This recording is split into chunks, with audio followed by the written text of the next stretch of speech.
Greetings, fellow targeted individuals. If you're looking for a way out of this gang stalking program, one thing you may want to do is go to a UNHCR office and you want to register there. And what's going to happen is you're going to go through a refugee status determination interview. And if you're denied due to their specifications based on race, religion, or affiliation to a group to be able to get political asylum, then you have another option known as CAT. It's known as the Convention Against Torture. And it prohibits sending somebody back to a country where they were tortured. Well, did you know that if you've been harassed and mobbed, that's considered torture according to them?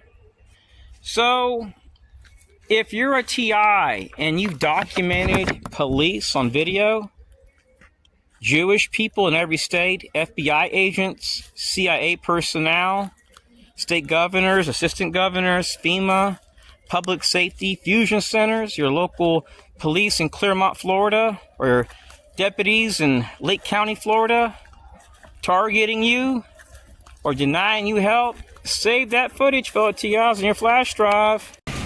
So the targeting here was so extreme that I ended up reaching out to a private investigator, and he parked his car next to my family's upon arrival, and he found out that the people which were harassing me were tied to veteran-owned businesses. Some of these people were spouses of veterans in a program which helps spouses of veterans. I can't say too much because I don't want to violate the Intelligence Identity Protection Act. I have a lot of footage and files which they're sensitive, but they're not classified. So this person that I had paid off, he went to his partners, like other private investigators that I've hired that are all ex-law enforcement, and they were told the same thing. They didn't want to get involved. My matter was civil.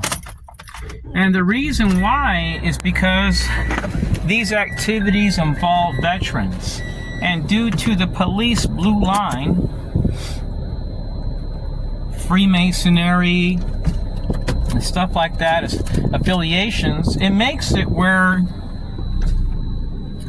it's really hard to get help when you're in this situation.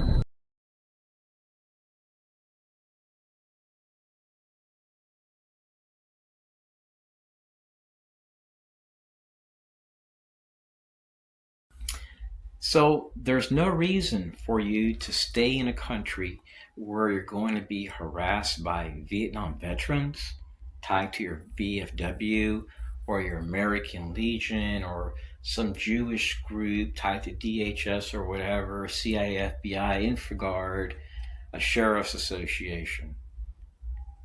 Share that information with whatever country you go to. Show them proof. Show them the files where they can see it. They can see the video proof. And let another foreign government decide who the victim is. Because I've been in this since 1996, and the only thing that I've seen are Americans asking for help to be denied. And if you're listening to these TIs saying wherever you go there's no hope, don't focus on that, fellow TIs. Ask them, how many of you guys have declared political asylum? I guarantee you, 0.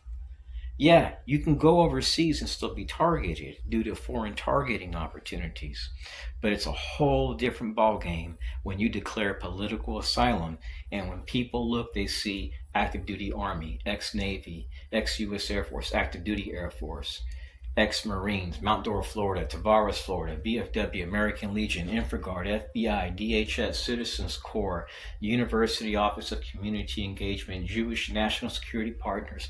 When people see stuff like that, and they see it in every single state, in Destin, Florida, upon arrival to bury your grandmother, when you go to a ball game, when you go to Tampa to go swimming with your family, when you live in Clermont, when people see veterans harassing you in Sarasota, Florida, when you've only been there one time in your life, and they see VFW member, elks, moose. It looks real suspicious. Veteran groups tied to nonprofits, a guy that works for Lockheed Martin on your street, small business vendor. When these people see this stuff in every single state, it defies the probability of an event. They won't help you here, but I guarantee you there's a country out there that will help you.